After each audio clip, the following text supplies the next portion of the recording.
Welcome you to a Sonic Promos special report, the value of industry recognition or why awards matter in marketing.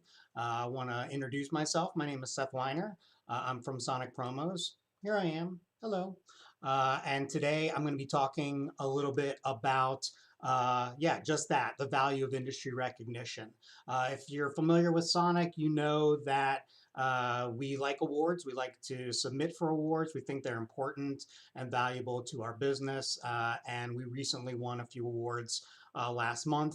I'd actually spoken up in front of some of my colleagues about the value of industry recognition and was asked to speak further about it. And so I did a little seminar last week about the value of recognition. And so today I'm going to put that into a little bit more of a visual presentation for you all. And again, if you have any questions along the way, please let me know.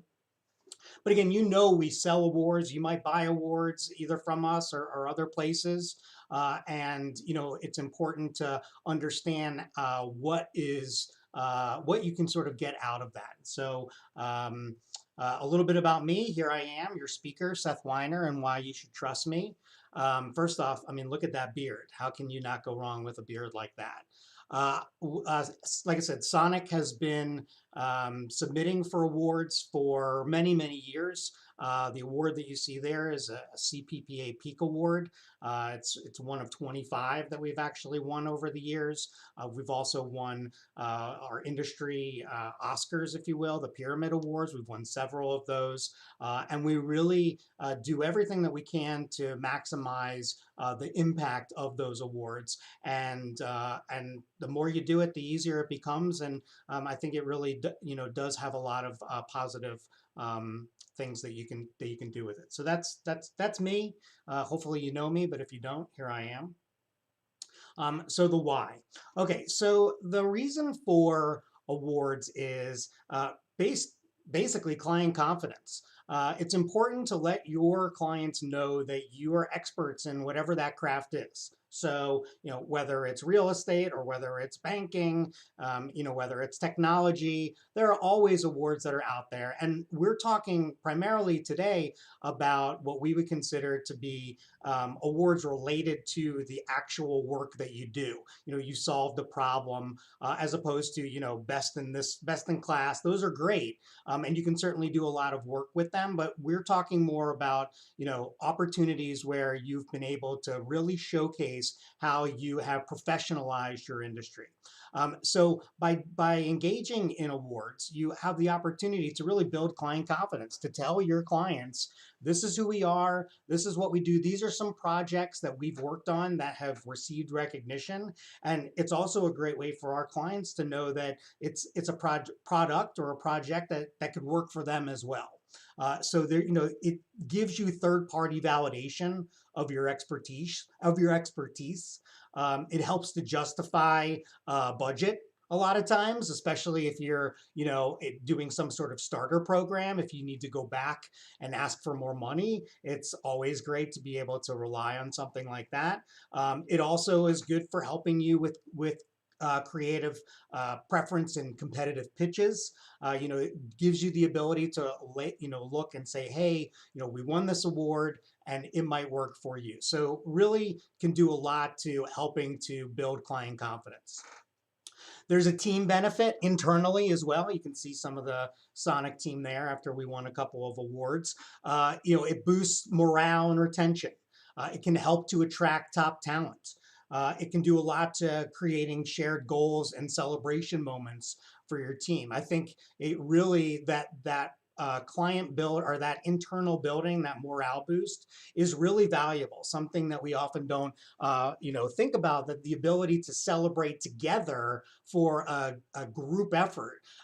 And this is one of those ways to do that. So, think a lot about how your team reacts to having won something, especially if they worked on it, they were part of a particular program or project. So there's a lot of opportunity there. And then business growth. Anytime you win an award, you should be taking an opportunity to get media coverage, use it for PR opportunities. it provides enhanced credibility in new business conversations. And really, it provides industry visibility and, believe it or not, speaking opportunities. Hint, hint, and here I am. But I think the industry visibility is really important because a lot of times, especially if you're working with vendor partners, they see what you're doing. They want to be part of that. So I think when we can let our industry know who we are and what we've been doing, it gives more visibility for us. And oftentimes people want to know what got you here and how did that work for you. And so again, you might have the ability to speak on it. Okay. The how. So, it's easy enough to say you'll want to apply for awards, but the most important part is how do you actually do it? And really, you need to start doing it now. So often, and this happens in our industry a lot. It's one of the reasons I think that we submit for a lot of awards and we see our names on them a lot, but we don't see a lot of new people submitting for awards. Usually you have to plan ahead, and by the time you see all the things that are required for you to submit in order to really win some of these awards, you may not have all the things that you needed. So knowing what the application process is for whatever those awards are is vital for you, and it can help you as you begin to start plotting it out. So strategic planning. You are building award submissions into project timelines. If you know that it's due in 6 weeks and you know that it's 8 pages, what parts can you do right away? How are you going to break that up? And so that's really important. If you know over time what the expected resources are or documentation is, then making sure, like for example, in our industry, we usually need to provide a letter, often by our client, showcasing how we solve that problem for them. You usually want to try to ask for that letter when the project has happened, as opposed to submitting for the order 8 months from now and then saying, hey, client person, can you write this letter for me from what we did 8 months ago? You want to ask them when it's fresh. So planning is really important, and knowing that award application process can help you with that planning. Uh, Documenting your results and gathering metrics from day one. This is crucial, especially again, I speak from experience at Sonic, but we need to show metrics for success in the programs that we work on. And so it's critical for you to be taking a look at what those metrics are. We ask you as clients, hey, you went to a trade show, you bought 500 coffee mugs with a QR code, 200 people scan that. Of those 200 people, 100 of them requested information. Of those 100 people, 25 scheduled a meeting. Those are the metrics. That's what you need to show, because you can say, hey, yeah, we bought 500 of the item, but we set up 25 appointments. Each of those appointments were equal to $10,000 of business per meeting, and we spent $5,000 on the mugs. Okay, well, that's a really great response. So those are the types of documentation and results and metrics that people are going to be often looking for, and you want to try to make sure that you're managing that from the start. And then also, it's important just to understand different award requirements and deadlines. Again, ours, it's not always so quick. Like you might find that there's a window that you need to submit in. And sometimes if you're going to submit, there are year dates. Like they might say, hey, this award is only good if the program was done between, February 5th of 2025 and, January 6th of 2026. And so if something happened on January 7th, then you may not even be submitting for that award until a year later.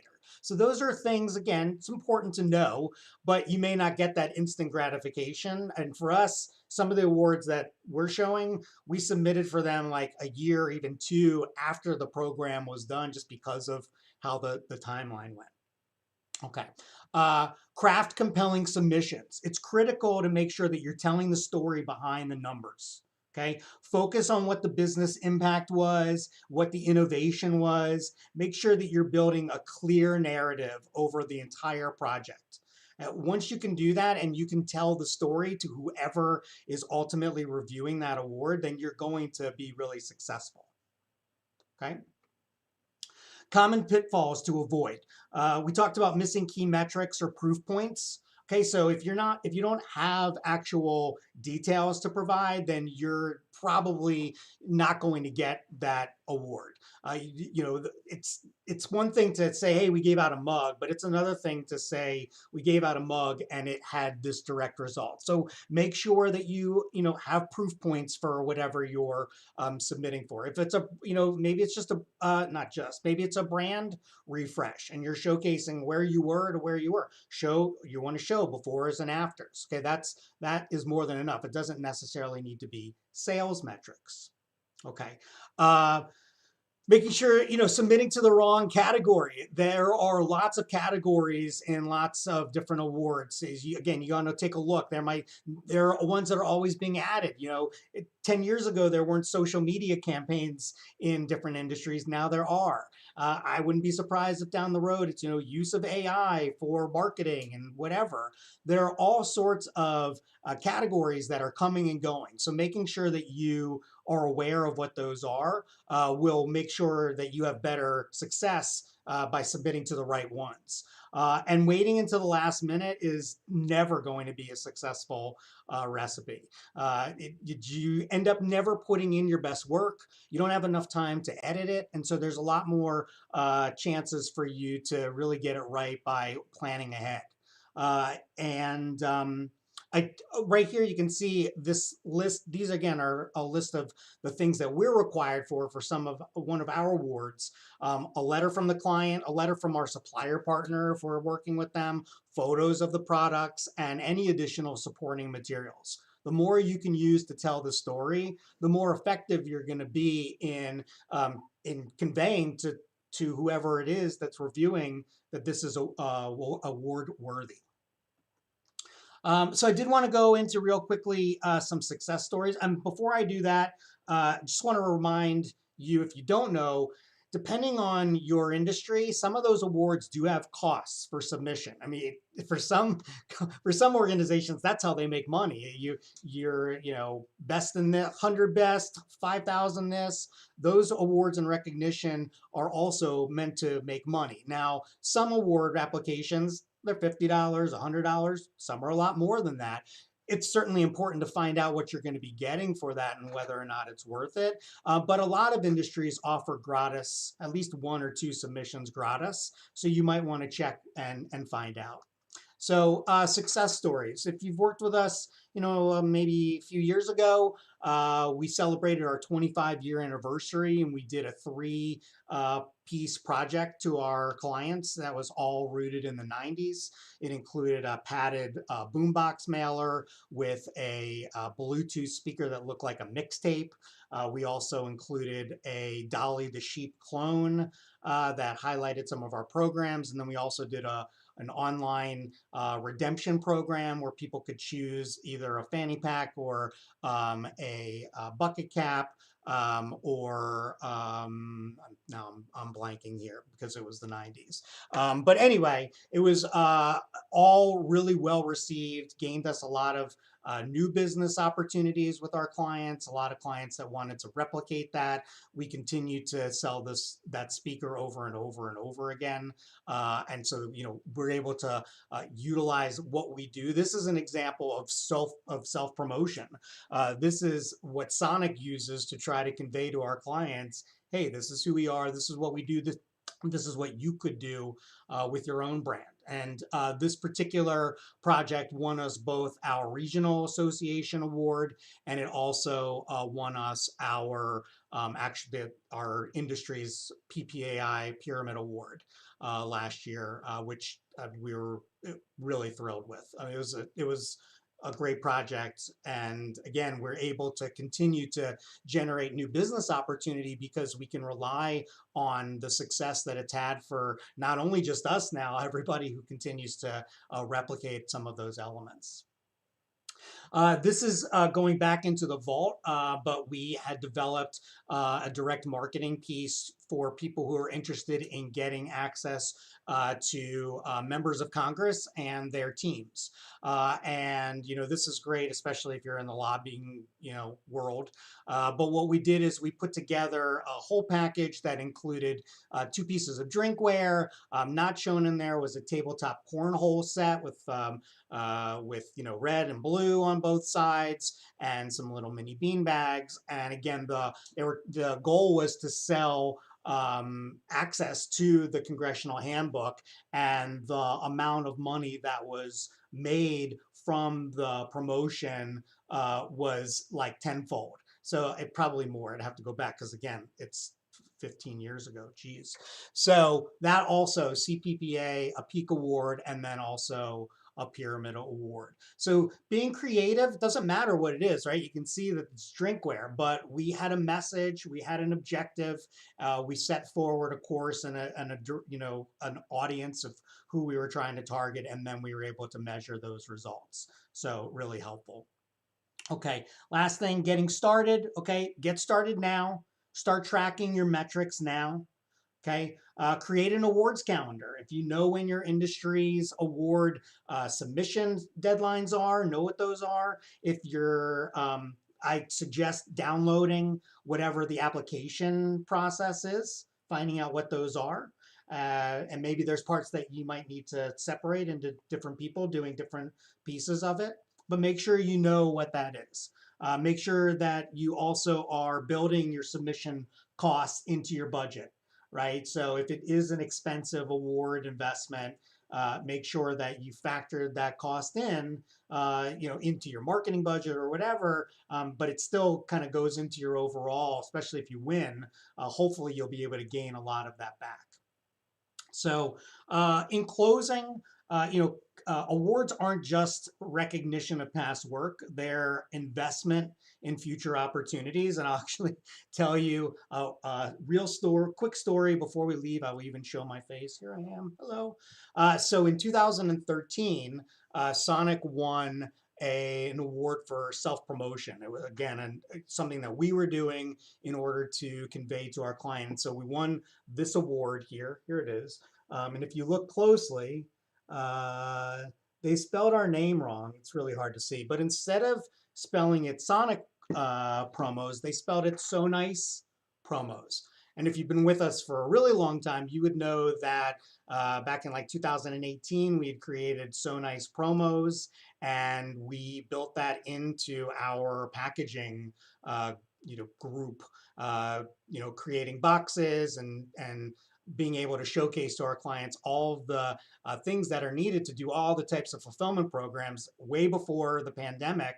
And so, who knew that a mistake on an award would turn us into a completely different business element of Sonic? Obviously somewhat extreme, but certainly a story that would never be told without participating in an award and submission program. So let me turn my face off because I did not really edit it very well. So that is all I've got. I promised, well, I think it said 10 minutes, but I usually do 20 minutes, and this is pretty good. So if you've got any questions, please feel free to put them into the chat. If not, we thank you again for jumping in on our special report. It seemed apropos now with all of award season going on. And we always like to joke that we get those awards that were given out at an earlier event or whatever. But we believe really strongly that the more you can do to professionalize yourself within your industry is going to be really, really helpful for the growth of your business, the success of your employee base, and everything in between. So thanks again for meeting with us, and we'll look forward to catching up with you all again soon.